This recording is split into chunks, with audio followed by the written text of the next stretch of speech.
ఎందుకు భోగికి తిథి ఉండదు అంటే దక్షిణాయనం ఏ తిథి నాడు పూర్తయిపోతుందో అది భోగి. దానికి ఒక్కదానికే మినహాయింపు పంచాంగంలో, అది తిథితో చెప్పరు.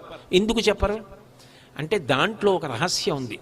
భోగి పండగ నాడు ఏం చేయాలి? భోగం అనుభవించాలి. పొంగల్ పొంగల్ అంటూ ఉంటారు. మధుర పదార్థాలు వండుకు తింటారు. మధుర పదార్థం వండుకు తినడానికి ముందు ఏం చేయాలి? చేదు పదార్థం తినాలి.